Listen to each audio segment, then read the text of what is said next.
She was in my kitchen, in my chair, eating breakfast off my plates. She had been in my house for 9 days. When I walked through my own front door that morning, she stood up, looked me in the eye, and said, "Who are you? Get out of here right now." I had owned that house for 22 years, restored every room by hand. I had the deed in my car. I said, "I live here." She said, "I'm calling the police." I said, "Please do." She was the HOA president. She had cut a master key to my front door and 11 others. No board resolution, no homeowner consent, no legal authority of any kind. I sat down in my own chair and waited. The officers arrived in 14 minutes. She told them I was the intruder. She had my neighbor's voicemail, my mail on the counter, my notepad on the table with her grocery list on it. The senior officer looked at her driver's license, then at my deed, then at her. He said, "Ma'am, your address is not this address." It was over before she said another word. Before we begin today's story, drop your location in the comments, destroy that like button, and subscribe for more stories just like this.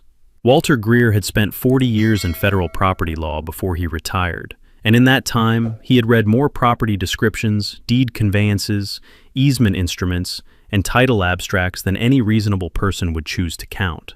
He had argued property rights cases before federal administrative tribunals, had drafted model statutory language for 3 states' property protection frameworks, and had once testified before a Senate subcommittee on the relationship between federal land management policy and private property owner rights. He understood property in the precise legal sense, the bundle of rights that ownership conveyed, the specific instruments required to transfer or encumber those rights, and the exact consequences that followed when someone acted as though those instruments were optional. He also understood property in the way that has nothing to do with law.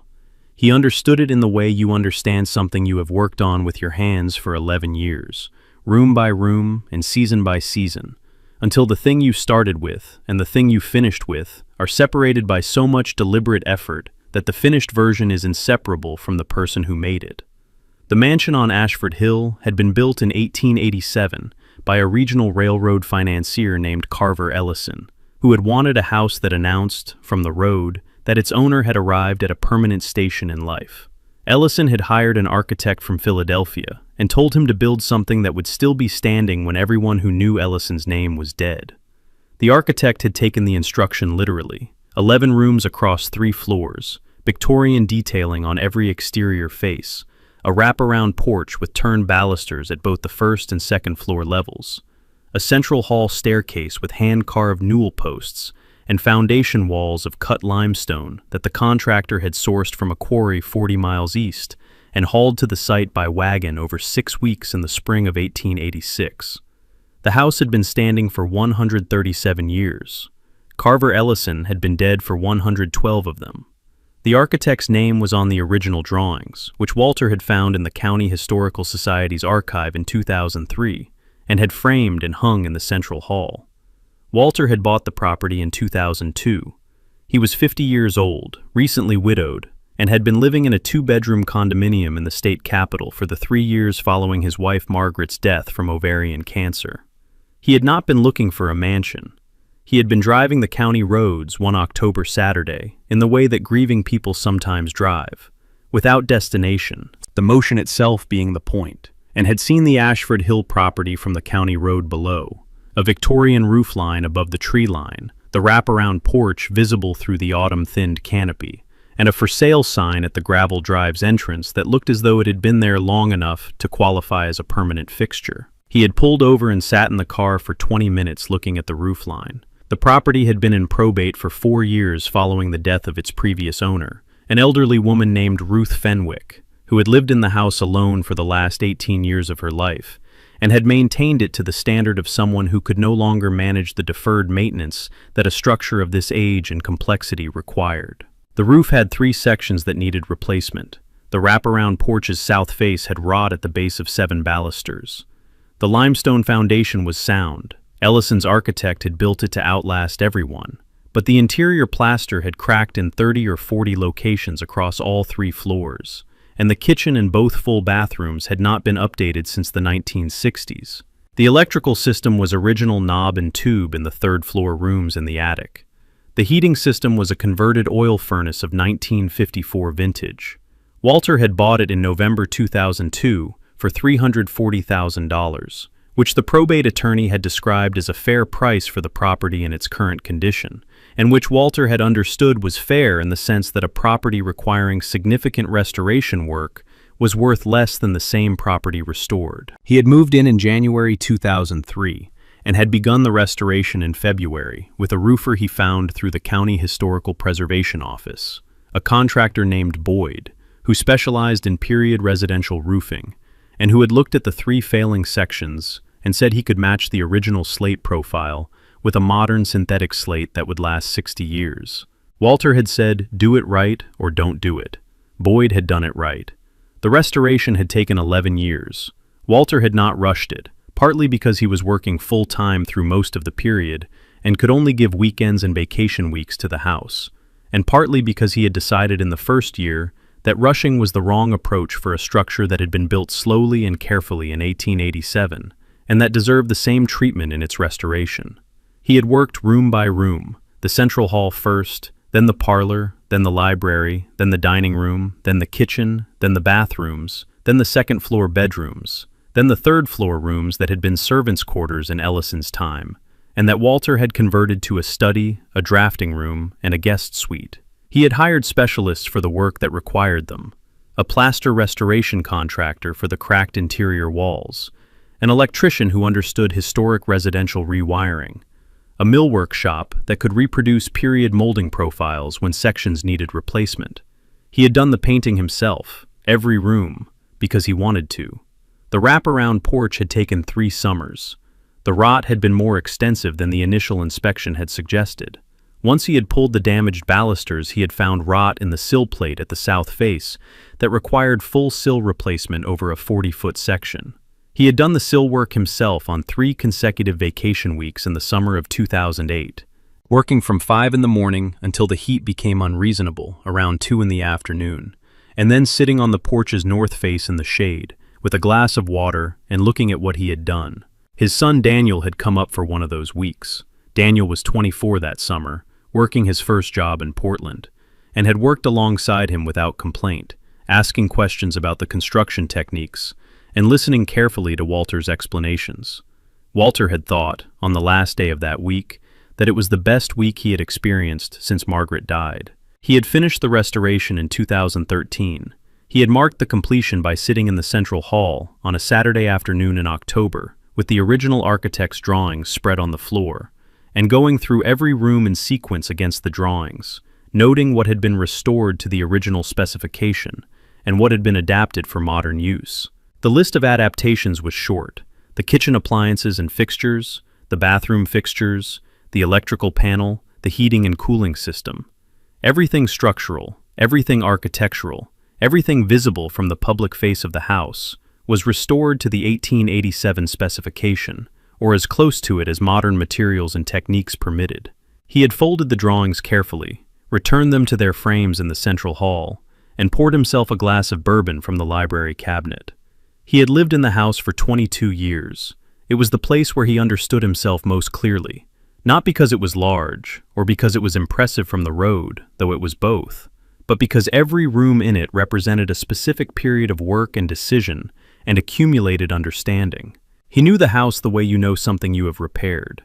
Not just the surface, but the structure behind the surface, the condition of the thing beneath the condition you could see. The cardiac event had been minor in the clinical sense, an arrhythmia episode that his cardiologist had described as a warning rather than an event, requiring a procedure to correct the electrical pathway and 6 to 8 weeks of supervised recovery.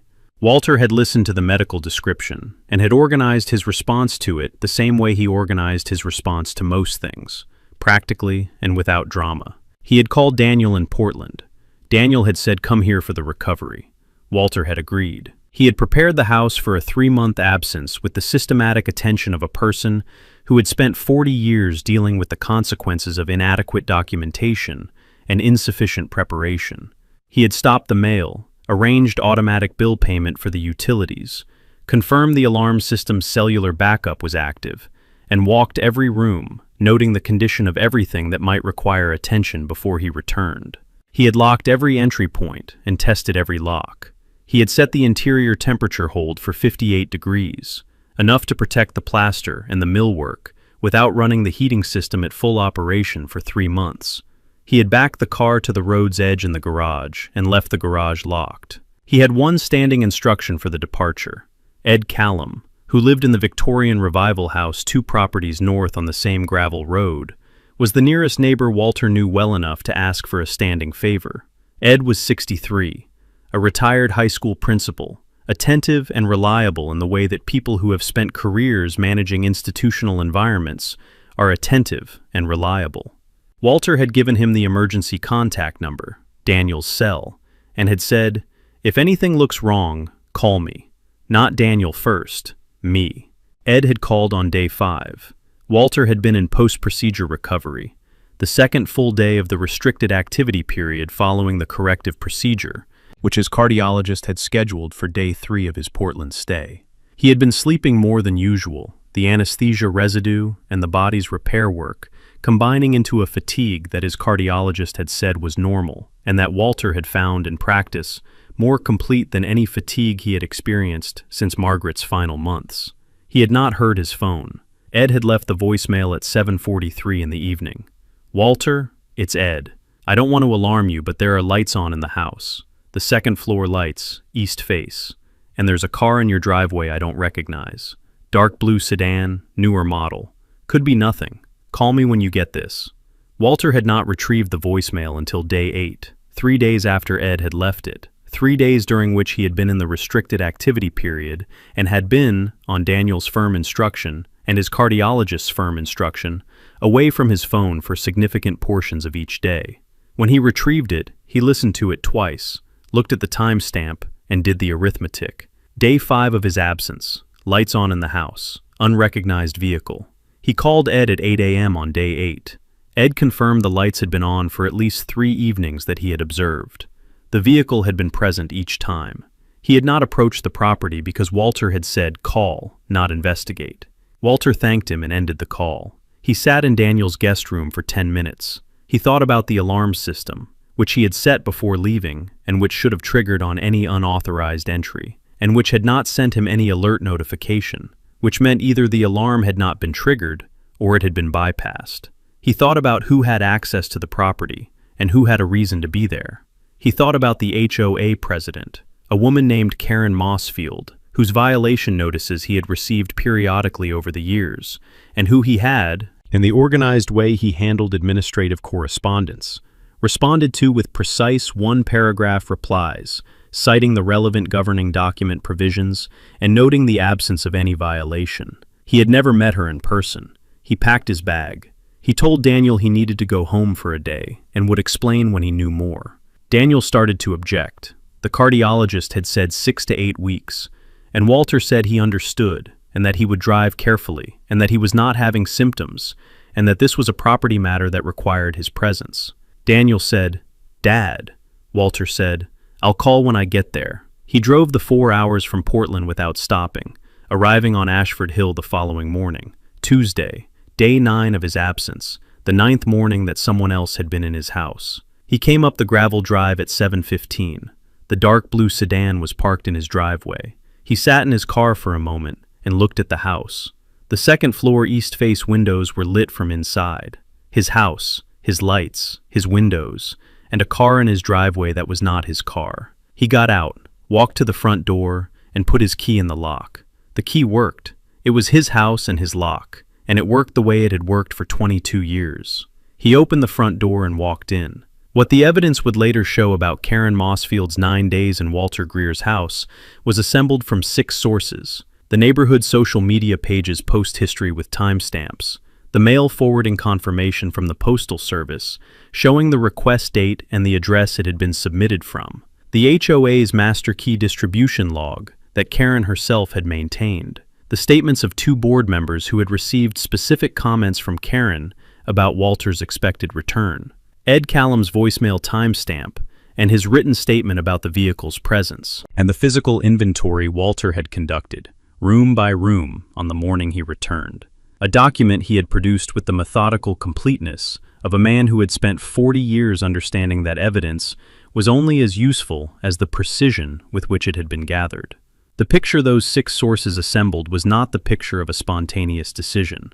It was the picture of a series of decisions, each one following the previous with the internal logic of a person who had been telling herself a story about a property and its absent owner, and had, at some point between the first decision and the last, stopped distinguishing between the story and the facts.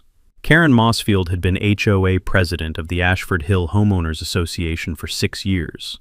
She had run for the presidency in the year that the previous president, a retired contractor named Holt, had declined to seek a third term, and had essentially handed the position to whoever wanted it badly enough to organize a slate. Karen had wanted it. She had campaigned, if the word applied to a 12-household residential association, with the specific energy of someone who had been waiting for an institutional role commensurate with her own assessment of her capabilities. She had won the presidency with 8 of the 12 eligible votes, had reorganized the board's committee structure in her first month, and had introduced the Master Key program in the spring of her second year.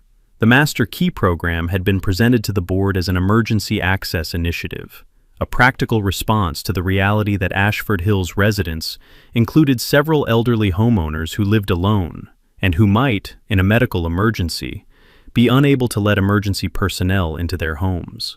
Karen had cited 2 anecdotal cases from other communities where delayed entry had worsened medical outcomes. She had said the program required a board vote to authorize, and had called for that vote at the same meeting where she introduced it.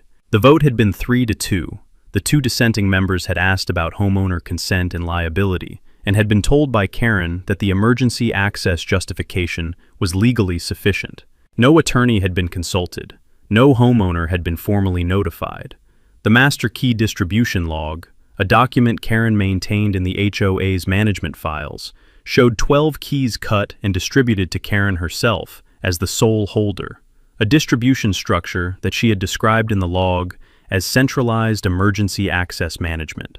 No board resolution existed in the HOA's recorded governing documents. The vote had been recorded in the meeting minutes as authorized, but the authorization had never been formalized in the instrument, a recorded resolution, that the HOA's own bylaws required for any new policy affecting homeowner property access. This was a procedural gap that Karen had either not known about or had not considered important. The effect of the gap was that the Master Key program existed as an entry in a meeting's minutes and as 12 physical keys in Karen's possession, but it did not exist as a valid policy instrument under the governing documents that defined what the HOA's board was authorized to do. She had used the keys twice before Walter's absence, in the 2 years preceding it. The first use had been a wellness check on a resident named Dorothea Haynes, 81 years old, who had not been seen for 3 days following a winter storm. Karen had entered Dorothea's home using the Master Key and had found Dorothea in good health, simply housebound by the snow, and not answering her door because she had assumed any knock was a solicitor.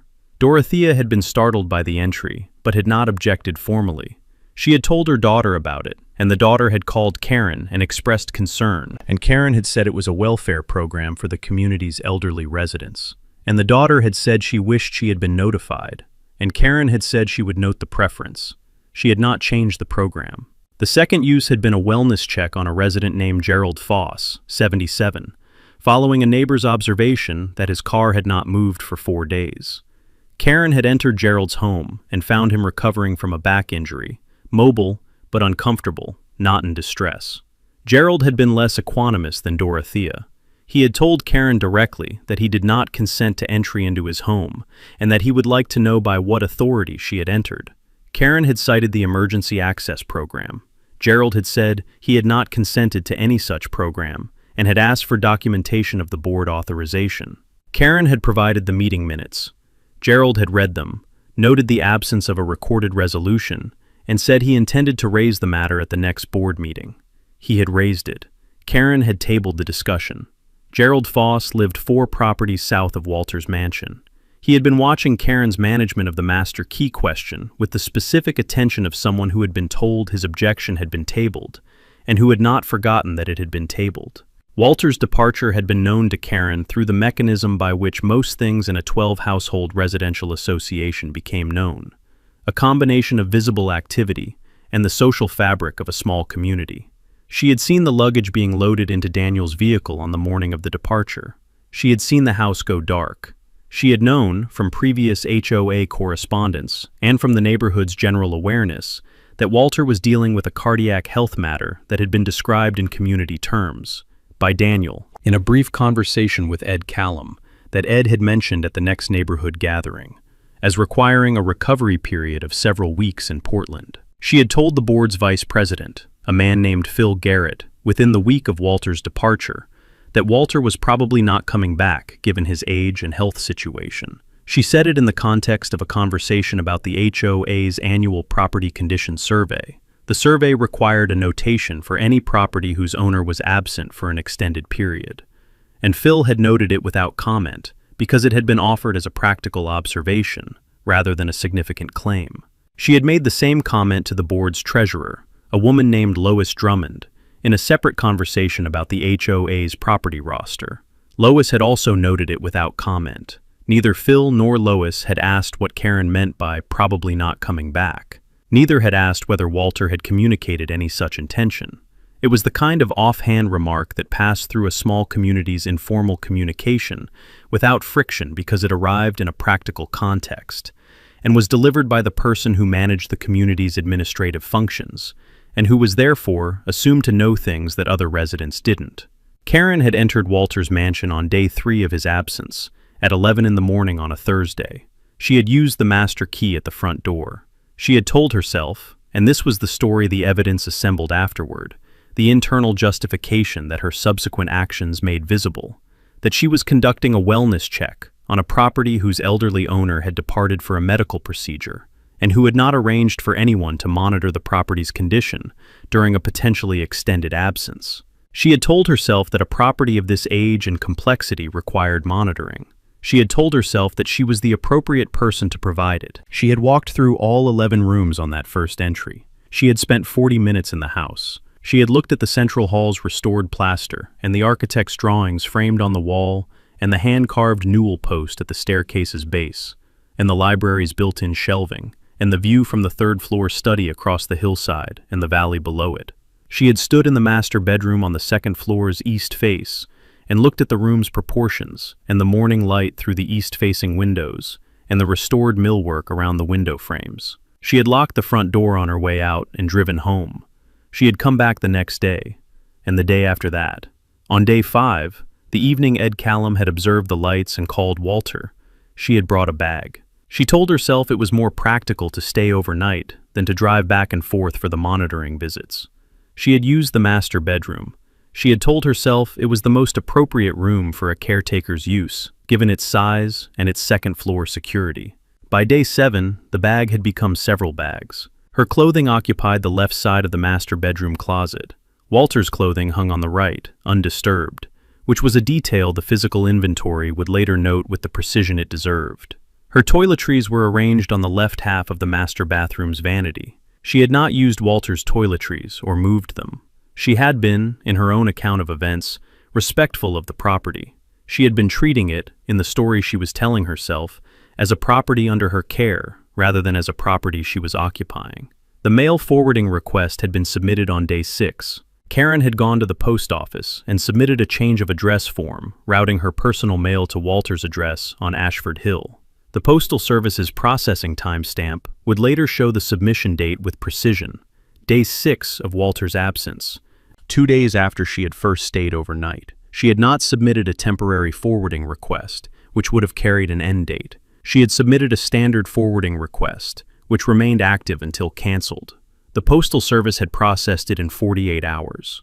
On day 8, 2 pieces of Karen's personal mail arrived at Walter's address, a credit card statement and a dental appointment reminder, and Karen had placed them on the kitchen counter. The social media posts had gone up on day 7. Karen had taken 2 photographs, one from the front drive showing the mansion's restored Victorian facade in the morning light, and one from the 2nd-floor east-face window showing the valley view that Walter had been looking at from that window for 22 years. She had posted both to the Ashford Hill neighborhood social media page with the caption, "Ashford Hill's finest property, finally being looked after properly." She had not named the address. She had not named the owner. She had not explained the basis of her presence. 3 residents had recognized the property within the first hour. Ed Callum had recognized it immediately. He had been Walter's neighbor for 14 years and knew the facade from the county road in every season. He had not commented on the post. He had gone back and checked his phone and confirmed that Walter had not called him back and had driven to the end of his own driveway and looked south down the road at Walter's gravel drive entrance and confirmed that the dark blue sedan was still there. Gerald Foss had recognized the property from the valley view in the second photograph. He had left a comment on the post. "Is this Walter Greer's property?" Karen had not replied. A 4th resident had replied to Gerald's comment. "Looks like it. Is Walter back?" Karen had not replied to that either. By the evening of day 7, the post had 47 likes and 4 comments, 2 of which were questions about the property's owner, and 2 of which were compliments on the photography. Karen had liked the compliments. She had not replied to the questions about Walter. She had gone to bed in Walter's master bedroom on the night of day 8, the same night Walter retrieved Ed's voicemail in Portland, the same night Walter called Ed and heard the confirmation and packed his bag, and had set her alarm for 7:30. She had been planning to drive to the grocery store in the morning. She had a list on the kitchen counter, written on a notepad she had found in Walter's library desk. The notepad had Walter's name printed at the top, a personalized notepad, the kind that had been a professional gift at some point, with his name and his former firm's address. She had used the 3rd sheet of the pad. The first 2 sheets had Walter's own handwriting on them, notes from some previous task, the precise content of which the inventory would document, and she had turned past them to the blank 3rd sheet without, apparently, considering what it meant to be writing a grocery list for someone else's house on a notepad with that person's name printed at the top. That was the story the evidence assembled. Not a plan, precisely, but a series of self-permissions, each one following the previous because the previous had not produced a consequence that required her to stop. She had entered because she had a key and a justification. She had returned because returning had felt natural after the first entry. She had stayed because staying had felt practical after the returns. She had forwarded her mail because staying had become, in her internal accounting, a semi-permanent arrangement. She had posted the photographs because she had, by day 7, arrived at a place in the story she was telling herself where the property felt, in some way she had not fully articulated even to herself, like something she was right to be in. She had 47 likes on the post. She had Walter's grocery list on the kitchen counter. She had her alarm set for 7:30. Walter's key was in the front door lock at 7:15. The front door opened at 7:15. Walter stepped into the central hall and stood for a moment, the way he always stood when he first entered the house after any absence, taking the room in, confirming its condition, the habit of a man who had restored every inch of the space, and who registered changes in it the way other people registered changes in a face they knew well. The plaster was intact. The architect's drawings were on the wall in their frames. The newel post at the staircase's base was as he had left it. The hall smelled different, a combination of unfamiliar personal products and recently cooked food that did not belong to the house's normal, closed absence atmosphere of aged wood and plaster dust. He set his bag at the base of the stairs and walked toward the kitchen. Karen Mossfield was at his kitchen table in a bathrobe. His chair, the one at the table's east end that faced the window in the hillside view, the chair he had sat in for breakfast every morning for 22 years. She had a plate in front of her, his plate, the everyday ceramic set he kept in the cabinet left of the sink, with eggs and toast on it. She had a mug of coffee to the right of the plate. She was reading something on her phone and had not heard him come in over the sound of the exhaust fan running above the stove, where a pan was still on the burner with the heat on low. Walter looked at the pan on the burner, at the plate, at the mug, at the bathrobe, at the woman in his chair at his table in his kitchen.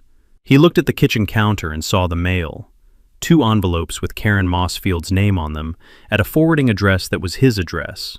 He saw the notepad from his library desk with a grocery list written on the 3rd sheet in handwriting that was not his. He said, "Good morning."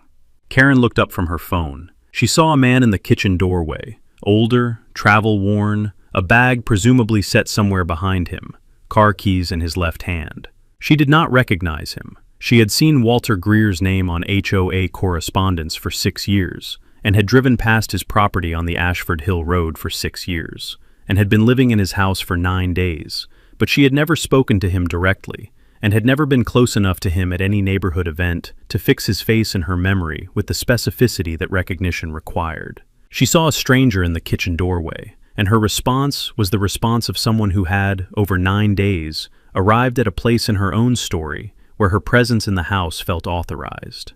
She stood up from the table and said, "Who are you? What are you doing in here?" Walter said, "I live here." She said, "This is private property. You need to leave right now." He said, "I'm aware it's private property. It's mine." She said, "I don't know who told you that, but you need to leave before I call the police." Walter looked at her for a moment, with the expression of a man who has spent 40 years in legal proceedings, and who recognized, in the structure of what was happening, something he had seen before in different forms. The specific confidence of a person who has been operating without opposition for long enough to have confused the absence of opposition with the presence of authority. He walked past her to the stove, turned off the burner under the pan, and sat down at the kitchen table's west end, the chair across the table from his own chair, which Karen was now standing beside. He said, "My name is Walter Greer. I have owned this property since November 2002. I have the deed in my vehicle if you'd like to see it. I drove from Portland this morning. My key opened the front door, and my alarm code disarmed the system, which you may have noticed when you entered, because both of those things work, because this is my house." Karen said, "I don't know what you think you're doing, but I am the HOA president, and I have legal access to this property, and I am calling the police." Walter said, "Please do." She picked up her phone from the table and called 911. Walter sat at the west end of his kitchen table and waited. He looked at his house while he waited. The kitchen's restored cabinetry, the tile he had chosen and installed himself over 2 weekends in the fall of 2009, the window above the sink with the hillside view he had been looking at every morning for 22 years. He looked at Karen's grocery list on his library notepad on the counter. He looked at her mail with her name on it at his address. He looked at her coffee mug on his table next to his plate with her breakfast on it. He was not angry. He was something more precise than angry. He was in the condition he had been in at the beginning of every significant legal matter he had ever handled, which was the condition of complete clarity about what the facts were and what they meant and what was going to happen next as a result of what they were. Karen was speaking to the 911 dispatcher. She said there was an intruder in her residence on Ashford Hill, that he had entered without permission and was refusing to leave, and that she needed officers immediately. She gave the address, Walter's address. She said she was the legal occupant and the man had entered unlawfully. Walter listened to her describe him as an intruder in her residence. He noted the word residence. He noted legal occupant. He looked at the ceiling for a moment. The kitchen ceiling's restored plaster that he had hired the specialist contractor to repair in the summer of 2007. The work that had taken 3 weeks and that he had watched with the attention of someone who wanted to understand the technique well enough to assess whether it was being done correctly. He looked back at Karen and waited. The officers arrived in 14 minutes, 2 of them, a man and a woman, the male officer senior based on his insignia. They came to the front door, which Walter had left open, and entered the central hall and found Walter standing at the kitchen doorway and Karen behind him, now dressed, having gone upstairs while Walter waited, and returned in her own clothes with her personal items collected into one of her bags, which she had set at the base of the stairs, near Walter's bag. The senior officer looked at the 2 bags side by side at the staircase base, and then looked at Walter, and then looked at Karen. He said, "What's the situation?" Karen said, "This man entered my residence without permission. I am the HOA president, and I have legal occupancy of this property for a property management and welfare function, and this man entered without authorization and refuses to leave." The senior officer looked at Walter. Walter said, "My name is Walter Greer. This is my property. I have owned it since November 2002. I drove from Portland this morning and entered with my own key using my own alarm code. I can provide the deed from my vehicle. I can provide my driver's license. I have a voicemail from my neighbor, Ed Callum, who lives 2 properties north, time-stamped 9 days ago, noting an unfamiliar vehicle in my driveway. The vehicle in my driveway is not mine. I have been in Portland for the past 9 days, recovering from a cardiac procedure. I retrieved the voicemail 2 days ago and drove home this morning." He said it in the sequence he would have presented it to a tribunal, facts in chronological order, each one specific and verifiable, nothing extraneous.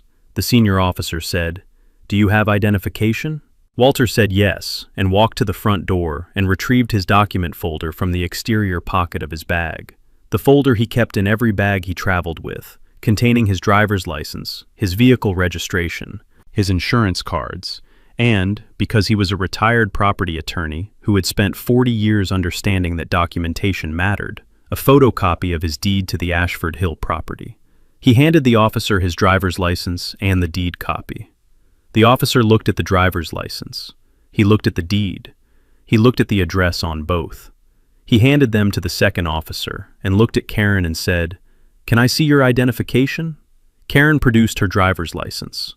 Her address on the license was her own home address, 4 properties north of Walter's on the same road, not this address.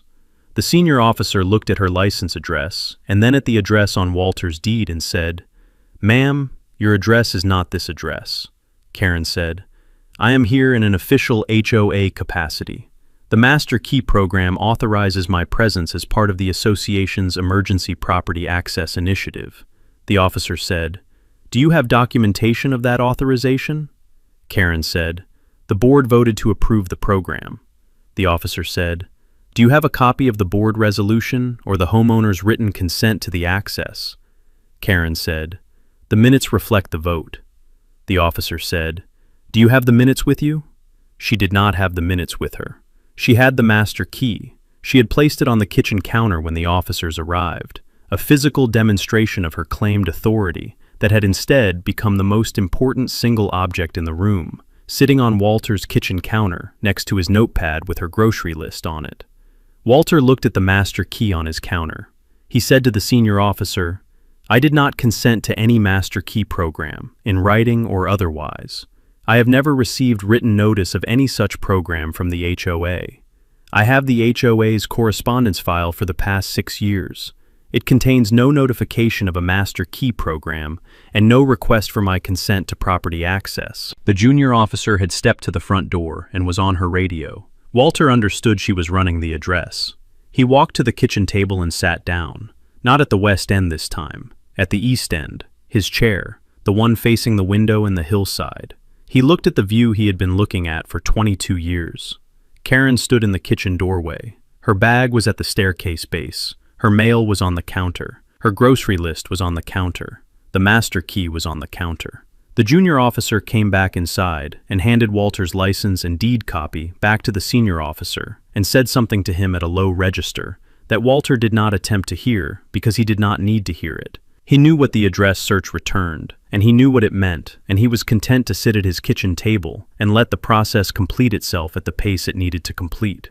The senior officer looked at the license and deed copy again, and then looked at Karen and said, "Ma'am, the registered owner of this property is Walter Greer. The address on his license and his deed are the same address. The address on your license is a different address."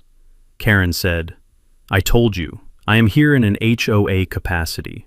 The officer said, "You told the dispatcher this was your residence.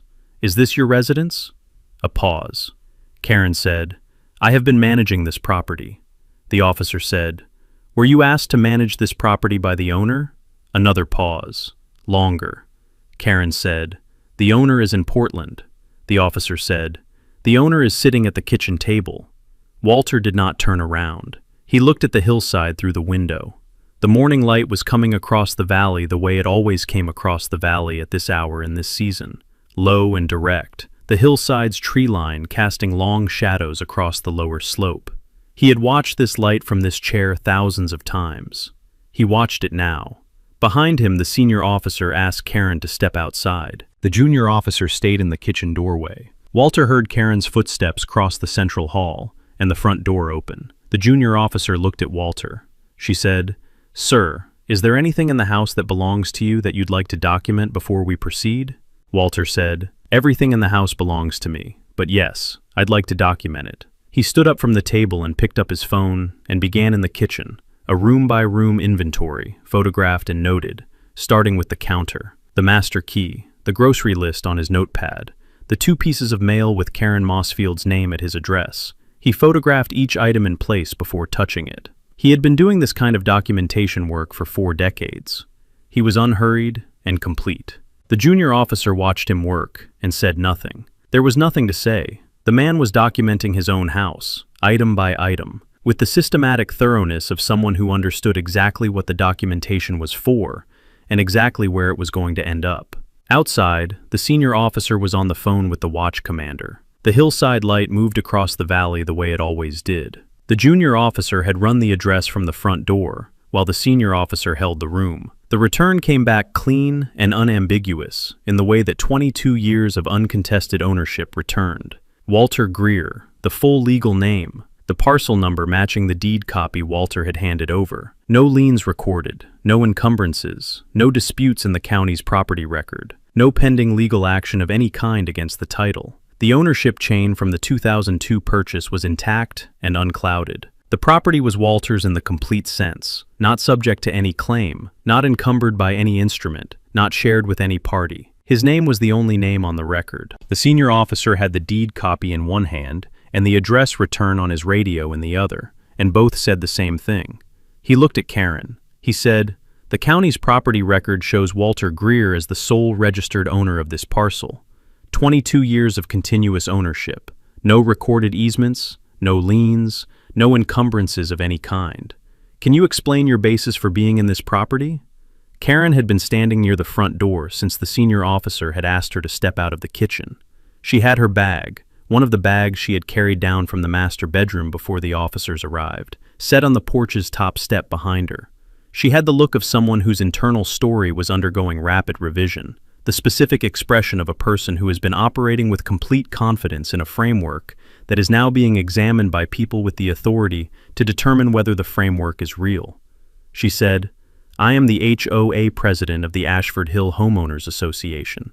The association has an emergency access program that authorizes board officers to enter properties for welfare and property management purposes. I entered this property under that authorization." The senior officer said, "Do you have documentation of that authorization?" She said, "The board voted to approve the program 2 years ago. The minutes reflect the vote." He said, "Do you have the minutes with you?" She did not. She had her bag, her phone, and the master key she had placed on the kitchen counter, a physical object that she had apparently believed would serve as credential, and that was now sitting on a counter in a house belonging to a man who was photographing it in place before touching it. The officer said, "Do you have a written board resolution formally establishing the program?" She said, "The minutes are the authorization." He said, "The HOA's governing documents, are they recorded with the county?" She said, "Yes." He said, "Do those documents authorize unilateral officer entry into private residences without homeowner consent?" The pause before her answer was long enough to be its own answer. She said, "The emergency access provision covers welfare checks on residents who may be unable to." He said, "Was this a welfare check?" She said, "It was a property management and welfare function." He said, "Did the homeowner request the property management function?" She said, "The homeowner is in Portland." He said, "The homeowner is at the kitchen table. Did he request this function before he left?" Another pause. She said, "The program doesn't require individual homeowner requests. It's an association-wide initiative." The senior officer looked at the junior officer, who had completed the address run and returned to the front door, and was now standing at the threshold between the porch and the central hall. The junior officer's expression was the professional neutral of someone who was hearing a version of events that the physical evidence was not supporting, and who was allowing the questioner to continue developing the record without editorial commentary. The senior officer said, "Ma'am, I need to ask you directly, how long have you been in this property?" Karen said, "I've been conducting monitoring visits." He said, "How long have you been staying in this property?" "Overnight." She said, "I've been here for several days to ensure the property was properly maintained during the owner's absence." He said, "Several days. Can you be more specific?" She said, "Approximately a week." He said, "A week. And did you have the owner's permission to stay here for a week?" She said, "The HOA program." He said, "I'm asking about the owner's permission specifically. Did Walter Greer give you permission? in writing, verbally, in any form, to stay in his house while he was in Portland. The pause this time was the longest yet. The morning light was coming through the central hall's east window. The architect's drawings were on the wall. The hand-carved newel post was at the staircase's base. Karen's bag was on the porch step. Her other bags were still upstairs in the master bedroom, where Walter was now photographing their arrangement in the closet. His clothing on the right half, her clothing on the left half, each item documented in place. She said, "I acted under my HOA authority." The senior officer looked at her for a moment without expression. Then he said, "Wait here, please," and stepped off the porch and walked to the cruiser and got in and picked up the radio for the watch commander. The junior officer stood at the threshold and looked at Karen and said nothing. Karen stood on the porch with her bag at her feet and her hands at her sides, and the story she had been telling herself disassembling in the specific way that stories disassemble when they encounter a framework, legal, institutional, evidentiary, that doesn't recognize any of their terms. The HOA program, the wellness check, the property management function, the board vote. None of these phrases were producing the effect she had expected them to produce, which was the effect they had produced in every prior context where she had deployed them, the effect of authority confirmed, of institutional legitimacy recognized, of the questioner accepting the framework and proceeding within it. The officers were not proceeding within it. Inside the house, Walter moved from the master bedroom to the master bathroom, Karen's toiletries on the left half of the vanity, his own on the right half, undisturbed. He photographed both halves. He noted in his phone's voice memo, "Master bathroom vanity, left half, personal care items belonging to unknown individual, brand names and product types documented. Right half, owner's items, undisturbed." He was not narrating for drama. He was narrating because 40 years of property law had taught him that a complete contemporaneous record was worth more than any subsequent reconstruction, and that the value of documentation was directly proportional to the precision with which it had been gathered at the moment when the facts were physically present and unaltered. He had the same approach to documentation that he had brought to every significant matter in his career: unhurried, sequential, specific, and complete. He had learned it from a senior partner in his second year of practice who had said, once, that the side that documented better almost always won, not because documentation was persuasive in itself, but because complete documentation closed the gaps through which alternative narratives escaped. He had never forgotten it. He was applying it now in his own house, room by room, in his bathrobe. He had changed out of his travel clothes in the second-floor guest room because he was home, and changing into comfortable clothes at home was what he did, and he saw no reason to defer the habit because there were officers in his central hall. He came back downstairs with his phone and his voice memo recorder and his document folder, and found the junior officer still at the threshold, and Karen still on the porch, and the senior officer still in the cruiser. He said to the junior officer, "I have a voicemail I'd like you to note for your report. May I play it?" She said, "Yes, sir." He played Ed Callum's voicemail on speaker. Ed's voice, unhurried and specific, the timestamp at 7:43 p.m. 9 days ago. "Walter, it's Ed. I don't want to alarm you, but there are lights on in the house. The second-floor lights, east face, and there's a car in your driveway I don't recognize. Dark blue sedan, newer model. Could be nothing. Call me when you get this." The junior officer noted the timestamp in her report pad. She looked at the dark blue sedan in the driveway, visible from the front door through the porch framing. She wrote, "Vehicle and driveway, dark blue sedan, consistent with neighbor voicemail description." Walter showed her his phone's drive history, the navigation app's route record from Portland to Ashford Hill, begun at 6:40 a.m. that morning, completed at the property address at 10:07 a.m., 4 hours and 7 minutes of driving time. He showed her the app's timestamp of the route's origin point in Portland, Daniel's address, where he had been staying for 9 days. She noted it. He said, "I also have this." He showed her the mail on the kitchen counter, the 2 pieces of mail with Karen Mossfield's name on them, forwarded to his address. He said, "This is not my mail. My name is Walter Greer. These envelopes have another person's name on them forwarded to my address. I did not authorize any mail forwarding to this address for any person other than myself." The junior officer looked at the envelopes. She noted the names and the forwarding address in her report pad. Walter said, "And this." He showed her the grocery list on his library notepad. His name printed at the top, the list in Karen's handwriting on the third sheet. He said, "This notepad is mine. The handwriting is not mine." She noted it. The senior officer came back from the cruiser. He had been on with the watch commander for 11 minutes. He came up the porch steps and stopped beside Karen and looked at her and said, "Ma'am, the watch commander has reviewed the situation. The property's registered owner is present on the premises with documentation confirming ownership. You have been in the property for approximately 9 days without the owner's knowledge or consent. Your claim of HOA authorization does not constitute a legal right of entry or occupancy under any provision I've been made aware of. At this point, I need to ask you to gather your belongings and leave the property." Karen said, "I want to speak to my attorney." The senior officer said, "You're free to do that. I'd encourage it. But first I need you to gather your belongings from inside the property and leave." She said, "I acted in good faith under my HOA authority." He said, "Ma'am, the homeowner is present, the property is his, and you need to leave. That's where we are right now." Walter was standing in the kitchen doorway. He looked at Karen on the porch, the HOA president, the person who had sent him violation notices for 6 years, in the formal institutional language of a small residential association, exercising what it believed was administrative authority. She was standing on his porch with her bag at her feet, and the watch commander's assessment delivered through the senior officer's voice, and the story that had carried her through 9 days in his house was not carrying her any further.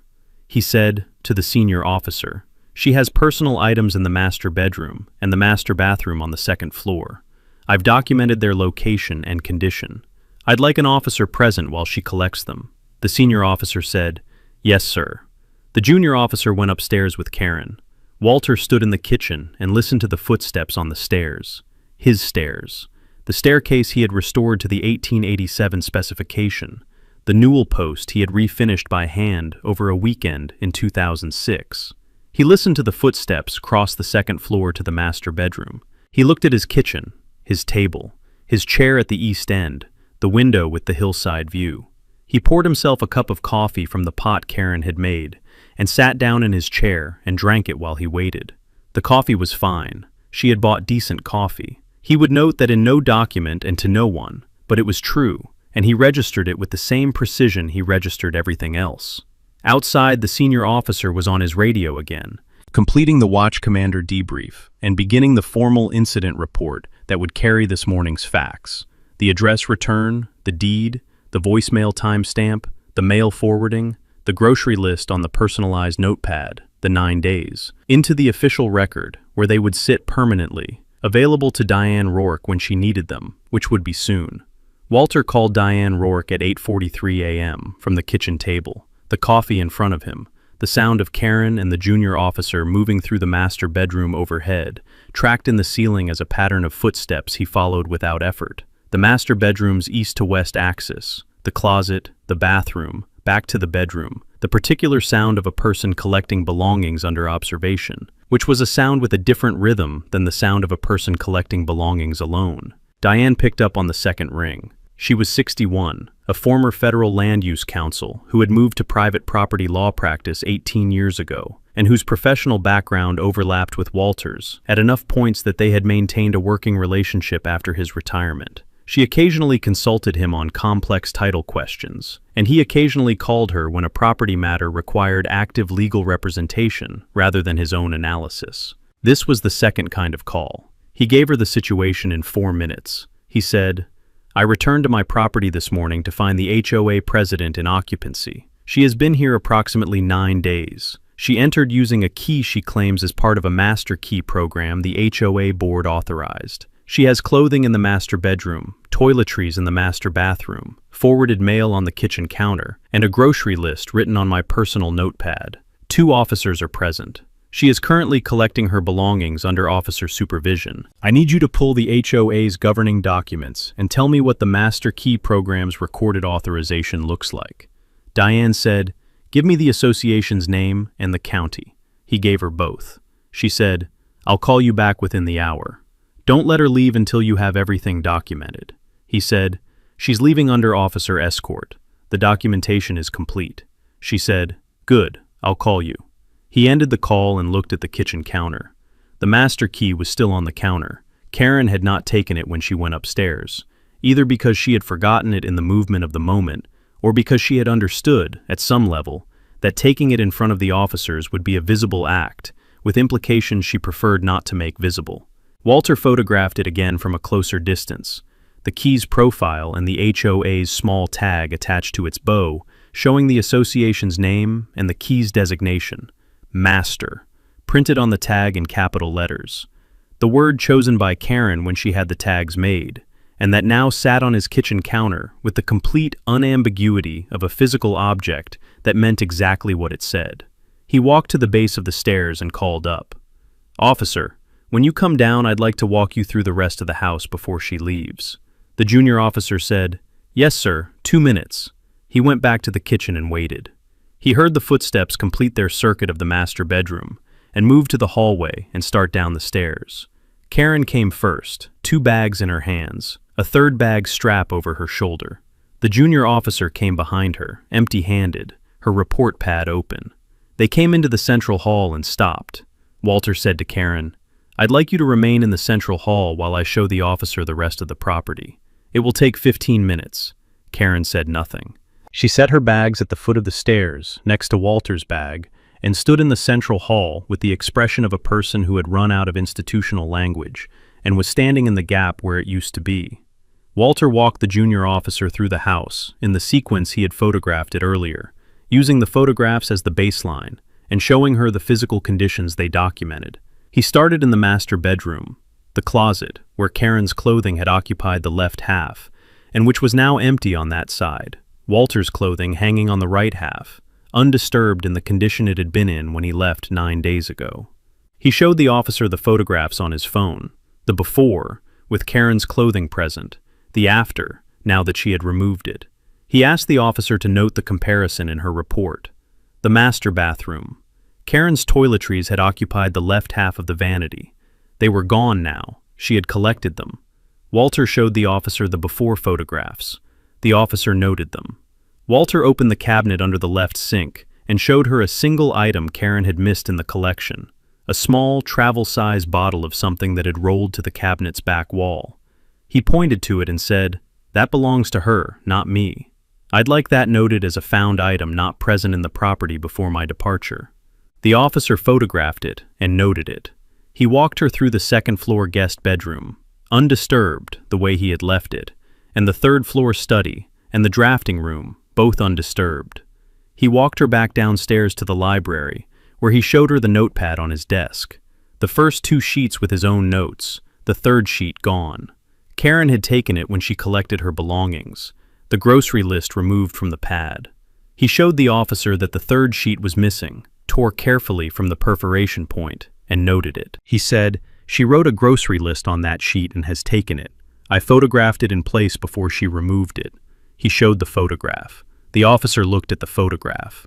The grocery list in Karen's handwriting on the notepad with Walter's name printed at the top, and noted it in her report.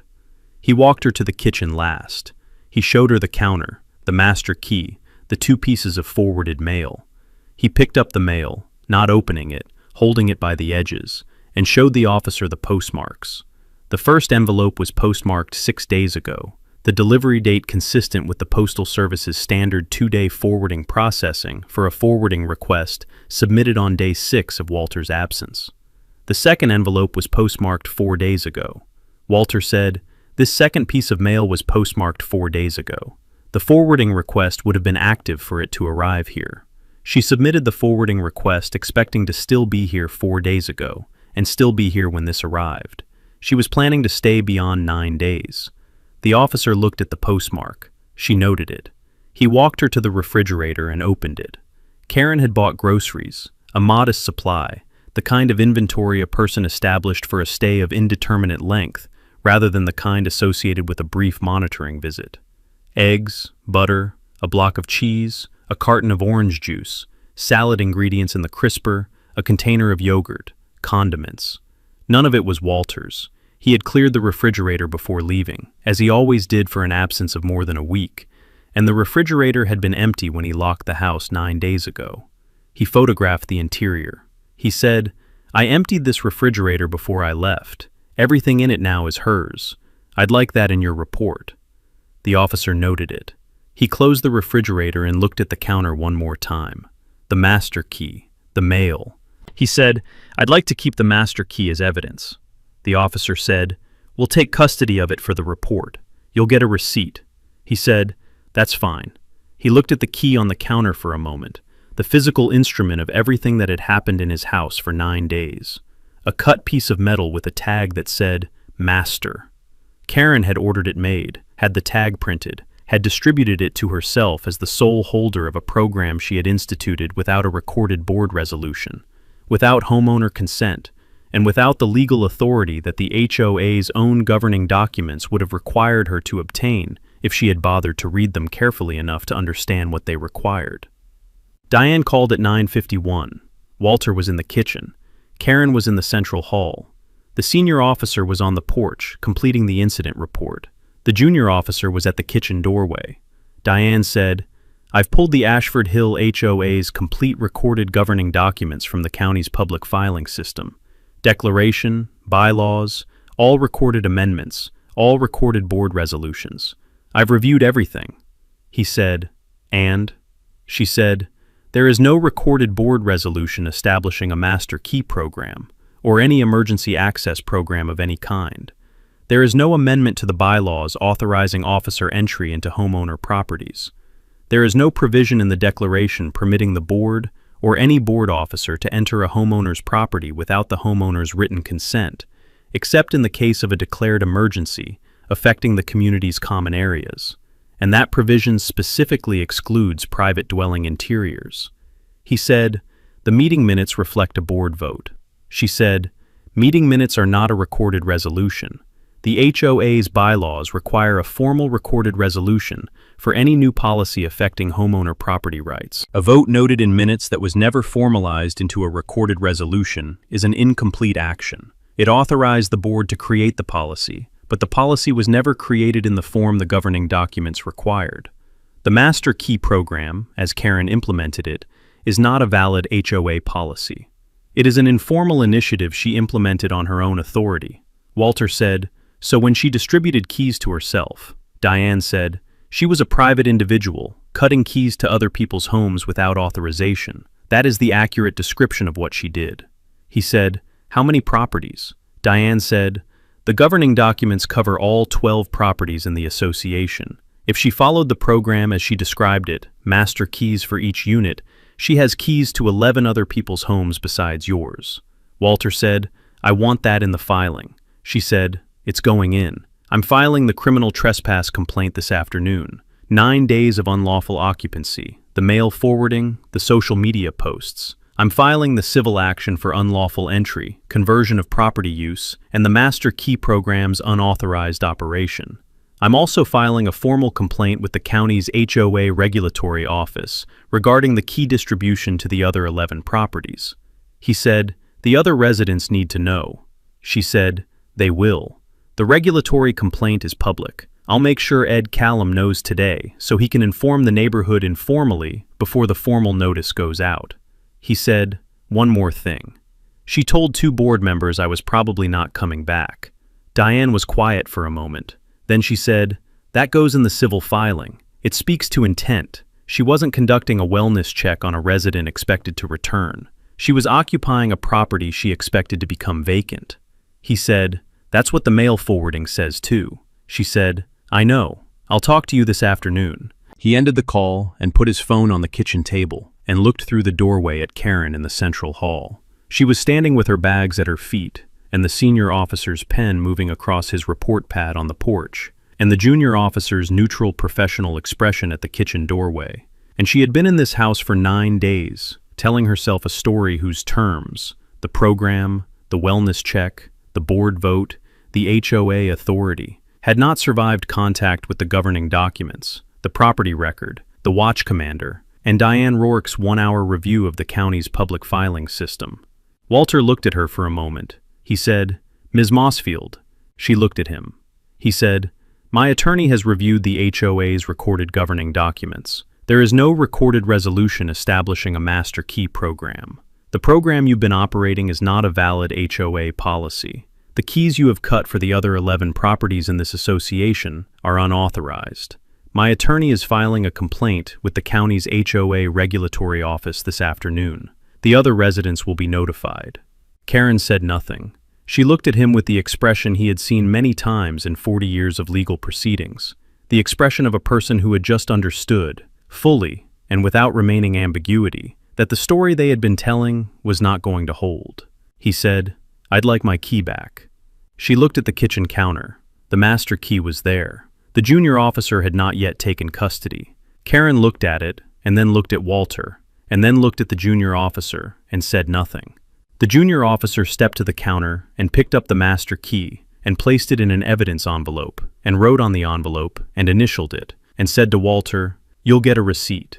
He said, "Thank you." He picked up his coffee cup from the kitchen table. It was cold. He poured it out and started a fresh pot because it was his kitchen and his coffee maker, and he was home, and he was going to have a decent cup of coffee when the officers left, and Karen was gone, and the house was his again, in the complete and unambiguous sense that it had always been his, and would continue to be his after today, in the way that Diane's filings and the county's regulatory record and the officer's incident report would now confirm permanently. He stood at the counter and waited for the coffee, and listened to the senior officer come up the porch steps and say to Karen, "Ma'am, you're free to go. I'll need a phone number where you can be reached." She gave it. He wrote it down. She picked up her bags and walked out the front door and across the porch and down the steps and across the gravel to the dark blue sedan. Walter watched her go from the kitchen window, the window above the sink with the hillside view. He watched her put the bags in the back seat and get in and start the car and back out of his driveway and turn north on the road toward her own address, 4 properties away. The coffee finished. He poured a cup and sat down in his chair at the east end of the kitchen table and looked at the hillside through the window. It looked exactly the way it always looked.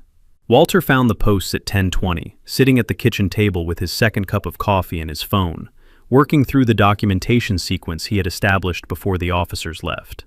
He had been on the Ashford Hill neighborhood social media page perhaps 4 times in the 2 years since Ed Callum had suggested he join it, a platform that served the 12 Household Association as a combination of community bulletin board, lost pet notification system, and occasional forum for the kind of minor dispute that small residential communities generated and resolved without consequence.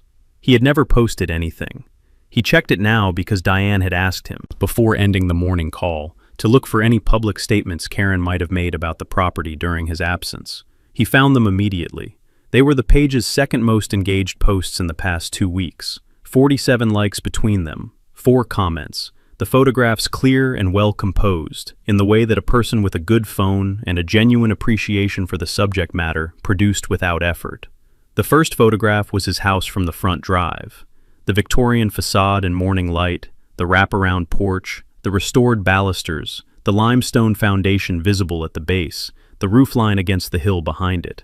It was a good photograph. The light was the particular low morning light that hit the east face correctly at this season and at this elevation. And Karen had either known that or had been lucky with her timing, and the result was a photograph that showed the house the way Walter saw it when he came up the drive on a clear morning, the thing Carver Ellison's architect had built in 1887 to announce permanent arrival, still announcing it 137 years later. The second photograph was the valley view from the second-floor east-face window, his view, the one he had been looking at from his chair at the kitchen table every morning, and from the master bedroom window every evening for 22 years. The valley in the morning light, the hillside's lower slope, the tree line at the far side, the sky above it. Also a good photograph, also taken from inside his house without his knowledge or consent. The caption on both, Ashford Hill's finest property, finally being looked after properly. He read the caption twice. He looked at the word, finally. He looked at the phrase being looked after properly, the implication embedded in it that the property had not previously been looked after properly, that some deficiency in its prior management had been corrected by Karen's presence. He thought about 11 years of restoration work, room by room, season by season, the plaster contractor and the millwork shop, and the 3 summers on the porch, and Boyd's 60-year synthetic slate roof, and the weekend he had refinished the newel post by hand. He thought about the architect's drawings framed in the central hall, which Karen had walked past every day for 9 days. He screenshotted both posts, both with the timestamp and the like count, and the comments visible in the frame. He screenshotted the comments individually. Gerald Foss's comment asking if this was Walter Greer's property. The second resident's reply asking if Walter was back.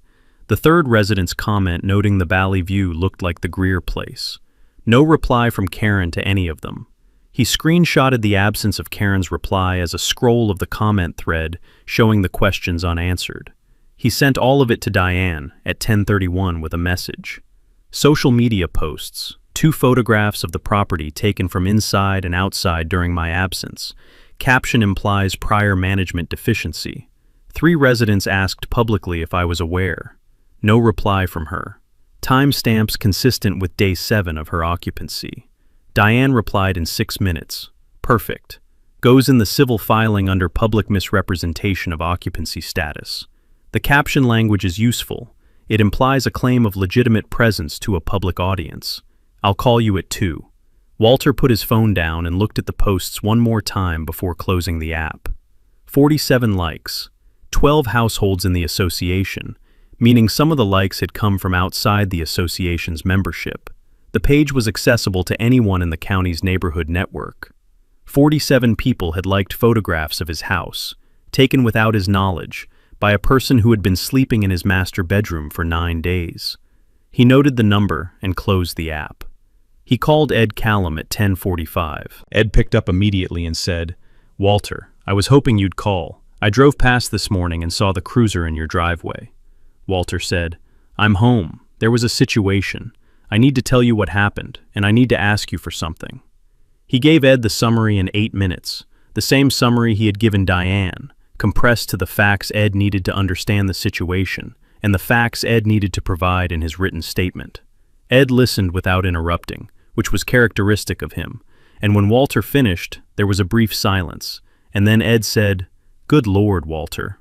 Walter said, "The voicemail you left is the earliest time-stamped evidence that she was in the property. Day 5 of my absence. The officers have noted it.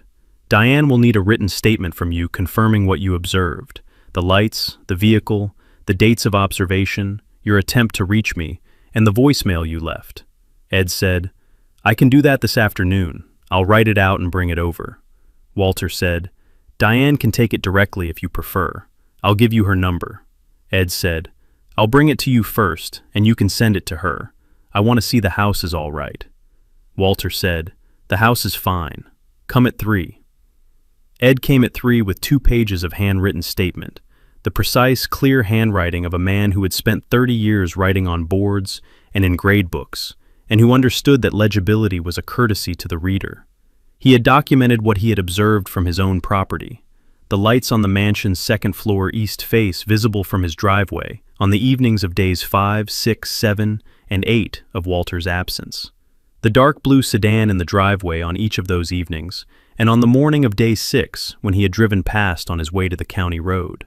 His attempt to reach Walter by phone on the evening of day 5. The voicemail he had left at 7:43 p.m. His attempt to reach Walter again on day 7, which had gone to voicemail again without a message left, because he had not wanted to repeat himself. His awareness, from the neighborhood social media page, of Karen's 2 posts on day 7. He had recognized the property immediately, and had not commented because he had been uncertain whether to say anything publicly before speaking to Walter. That last detail Walter had not known. He read it and noted it, and said, "You recognized the posts and didn't comment publicly." Ed said, "I didn't think it was my place to start something on the page without knowing what you knew." Walter said, "That was correct, thank you." He photographed Ed's 2 pages and sent them to Diane at 3:18. Diane called at 2, as she had said she would, and called again at 4:15 to confirm the filings were complete. She had filed the criminal trespass complaint with the county prosecutor's office at 1:47 p.m. 9 days of unlawful occupancy, documented by Walter's physical inventory, the officer's incident report, Ed Callum's voicemail timestamp, the mail forwarding confirmation, the grocery purchases, and the social media posts establishing Karen's public claim of presence during the occupancy period. She had filed the civil action at 2:33 p.m., unlawful entry, conversion of property use, public misrepresentation of occupancy status, and the Master Key Program's unauthorized operation across all 12 properties in the association. She had filed the formal complaint with the county's HOA regulatory office at 3:50 p.m. regarding the unauthorized Master Key distribution. All 12 properties identified, all 12 homeowners named as potentially affected parties, Karen Mossfield named as the individual who had ordered the keys cut and distributed them to herself as sole holder, without recorded board authorization and without homeowner consent. Walter listened to the filing summary and said, "What are the other 11 residents' options regarding the keys?" Diane said, "The regulatory complaint triggers a county review. The county will notify all 12 homeowners of the program's existence and its unauthorized status. Each homeowner can then demand their keys' return or destruction, and can file their own civil complaint if they choose. The regulatory office can order the association to dissolve the program formally and require a recorded board resolution or bylaws amendment to establish any future access program, which would require a homeowner consent process." Walter said, "Gerald Foss has been trying to get the program reviewed for 2 years. Diane said, "Gerald Foss will receive the county's notification this week. What he does with it after that is his business, but he'll have the regulatory finding behind him." Walter said, "Good." He posted to the Ashford Hill neighborhood page at 6:47 p.m. He had written it at the kitchen table in 20 minutes, drafted once and not revised, because he knew what he wanted to say, and he said it the way he had written everything in 40 years of legal practice, plainly, specifically, and without a word that wasn't doing necessary work. The post said, "I returned to my home on Ashford Hill this morning after an absence of 9 days. I found the property occupied. The matter was resolved with the assistance of 2 county sheriff's officers and has been referred to my attorney. I want my neighbors to know 2 things. First, the Ashford Hill HOA's Master Key Program was never established by a recorded board resolution and does not constitute a valid HOA policy. Second, the county's HOA regulatory office has been notified and will be contacting all 12 homeowners in the association regarding the program's status and their options. If you have questions about your own property's key situation, my attorney Diane Rourke can be reached at the number below. The matter is now in the appropriate hands." He included Diane's number. He posted it and set his phone face down on the kitchen table and did not look at it again for 2 hours. When he picked it up, the post had 61 responses. Ed Callum had commented first. 3 words, "Glad you're home." Gerald Foss had commented second. 2 sentences. "I raised the Master Key issue at a board meeting 2 years ago and was told it was tabled. I am grateful this is now in the county's hands." The remaining 59 responses were a combination of expressions of concern from residents who had not known about the occupancy, questions about the key program from residents who had not known the program existed, and 3 comments from people outside the association's membership who had seen the post through the county network and wanted to express support. Karen had not commented. Her account showed as active. She had liked 3 posts from other pages in the past 4 hours. But on this thread, she was absent in the complete way that people who have no remaining institutional language to deploy are absent.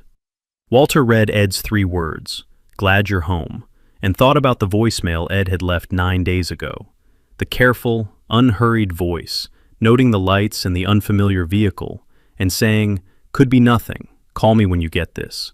And the 4 hours of driving this morning up the county roads, toward a front door that opened with his own key, because it was his house and his key, and it had always been his house and his key, and would continue to be.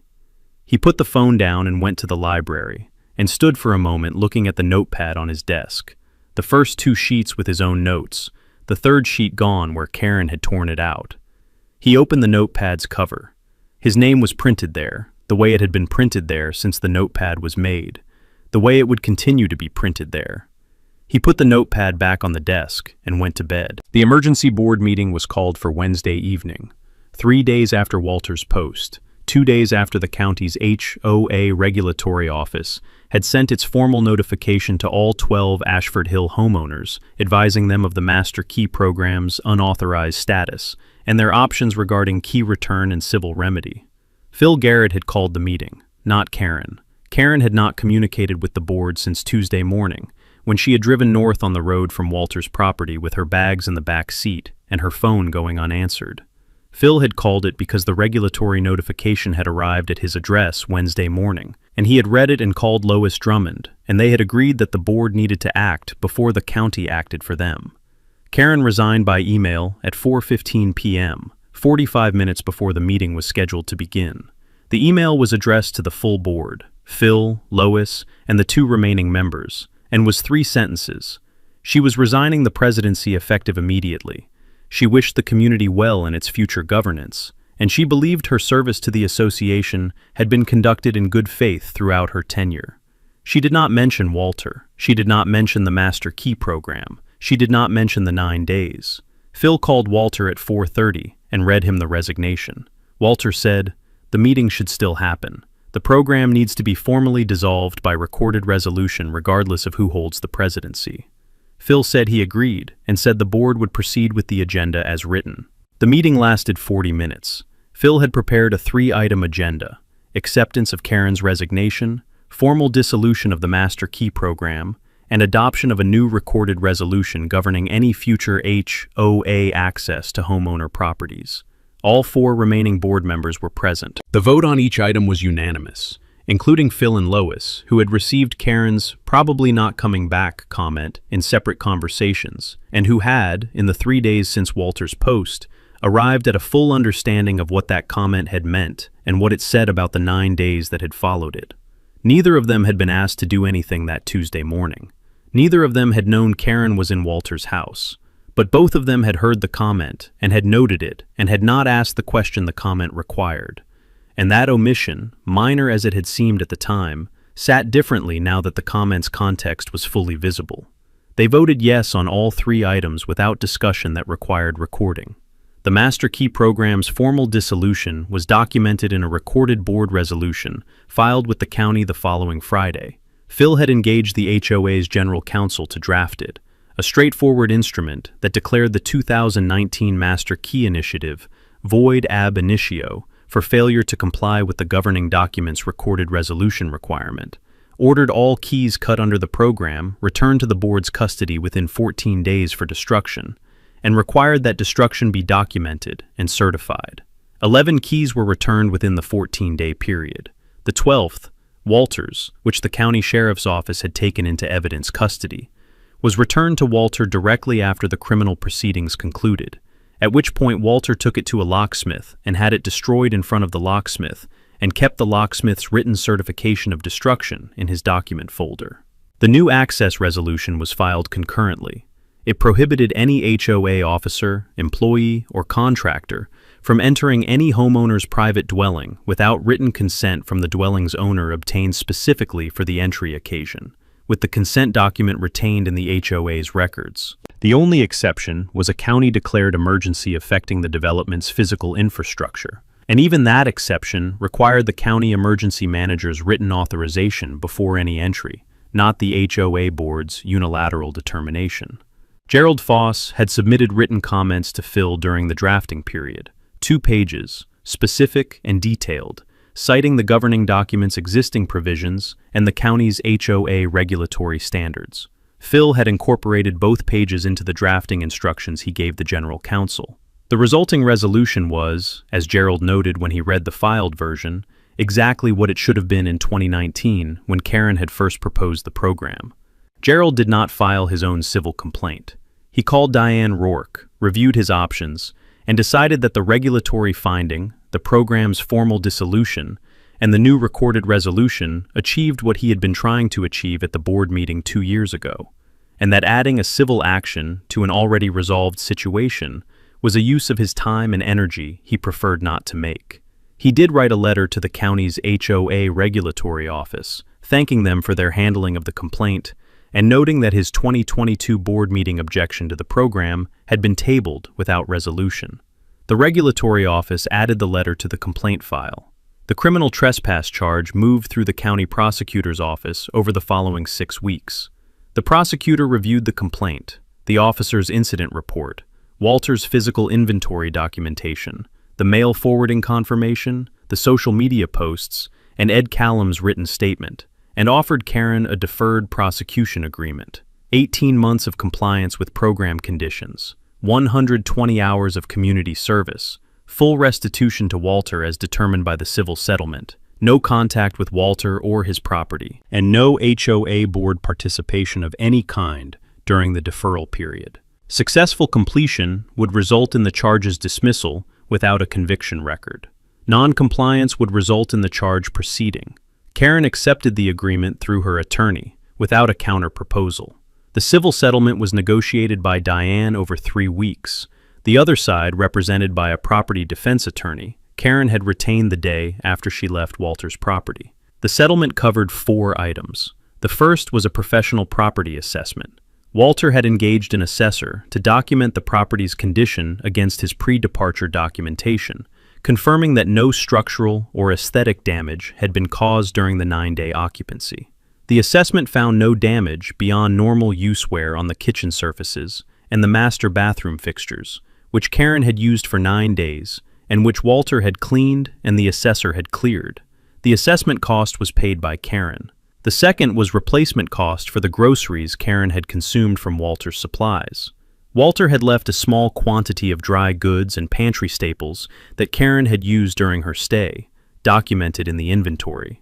The replacement cost was negligible, but was included because completeness was the standard Walter had applied to every element of the documentation, and he saw no reason to make an exception at the resolution stage. The third was a contribution to Walter's legal fees. Diane had billed 31 hours across the complaint filing, the regulatory coordination, and the civil negotiation. Karen's settlement contribution covered 60% of that figure. The fourth item was the recorded acknowledgement. Diane had drafted it and had declined to negotiate its language.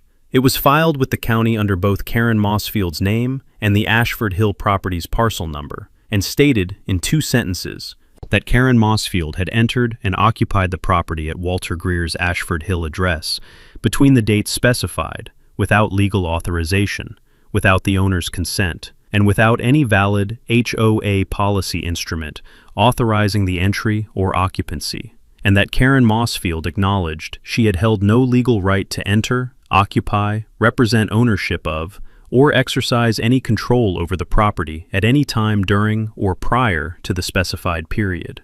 It was recorded permanently. Any title search on Walter's property would find it. Any background search on Karen Mossfield's name in the county's property records would find it. Karen's attorney had objected to the recording requirement. Diane had said it was non-negotiable. The objection was withdrawn. Walter signed the settlement documents on a Thursday afternoon at Diane's office.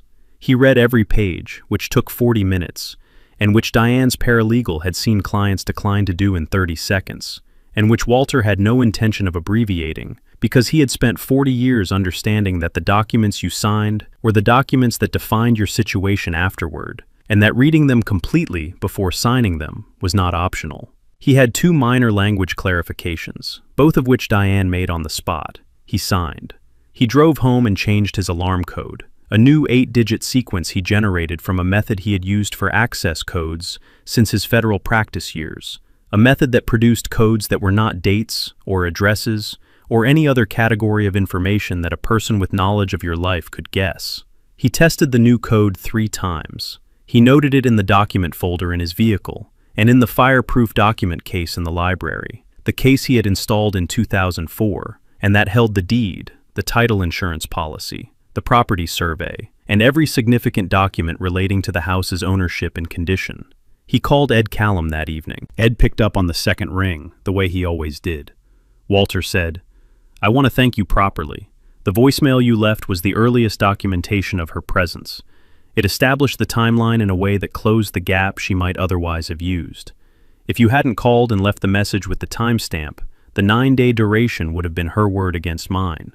Ed said, "I almost didn't leave a message. I almost just hung up and figured I'd try again." Walter said, "I'm glad you didn't."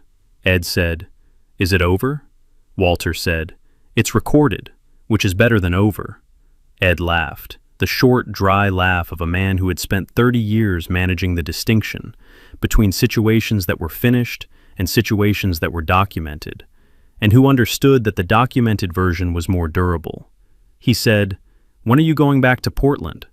Walter said, "Saturday morning. 2 more weeks and the cardiologist clears me." Ed said, "I'll keep an eye out." Walter said, "I know you will, but this time there's a form." He had asked Diane to draft a neighbor consent form, a single-page document, clean and plain, establishing Ed Callum as Walter's designated property observer during his absences, defining the scope of the observation, authorizing Ed to contact Walter by phone, and, if Walter was unreachable, to contact Diane directly, and including Ed's signed acknowledgement that his role was observation and notification only, not entry. Diane had drafted it in 20 minutes, and had called it the most straightforward document she had produced in 18 years of practice. Walter brought it to Ed's door Friday morning. Ed read it, all of it, which Walter had expected, and signed it at the kitchen table with a pen he took from a cup on the counter. Walter signed the owner's acknowledgement line below it. He gave Ed a copy and kept the original for his document folder. Ed walked him to the door and said, "Same code as before?" Walter said, "New code." He gave it to Ed on a card, a single index card, the code written in Walter's handwriting, Ed's name written above it. He said, "Keep that somewhere, you'll find it if you need it." Ed said, "I will." Walter drove back to the farmhouse and walked through every room one more time. The same walk he took before every departure, confirming the condition of every space, noting anything that required attention on his return. The central hall was as he had left it. The architect's drawings were on the wall. The library notepad was on the desk, the third sheet still absent where Karen had torn it out. He had not replaced the pad because it was his pad, and he saw no reason to replace something that was still functional because a page was missing. The kitchen was clean. The master bedroom was his, arranged the way he had arranged it 22 years ago, and every year since. He locked the front door Saturday morning at 6:15. The key turned in the lock the way it had always turned, the alarm armed on the new code. The house was dark behind him, and the hillside was in the early light above it, and the gravel drive was empty, and his vehicle was at the end of it, pointed toward the county road in Portland. He sat in the car for a moment, the same moment he had sat in the car 22 years ago, when he had pulled over at the gravel drive entrance and looked at the roof line above the tree line, and the for sale sign that had been there long enough to qualify as a fixture. He looked at the house from the drive's end, the way he had looked at it that October morning in 2002, the Victorian facade, the wraparound porch, the limestone foundation, the roof line against the hill. Carver Ellison's architect had told his client he was building something that would still be standing when everyone who knew Ellison's name was dead. He had been right. It was standing. It was Walter's. It had been Walter's for 22 years, and it would continue to be Walter's in the complete and unambiguous and recorded sense that no 9-day absence and no master key, and no probably not coming back, had altered by a single instrument or a single line in the county's property record. He pulled onto the county road and drove north toward Portland. The house sat on the hill behind him in the morning light, the way it had sat there for 137 years. The way it would sit there long after everyone who knew this week's story was gone. The limestone foundation holding, the 60-year roof holding, the plaster and the millwork and the newel post, and the architect's drawings on the wall in their frames. All of it exactly as it had been left, exactly as it had been built, exactly as it was recorded.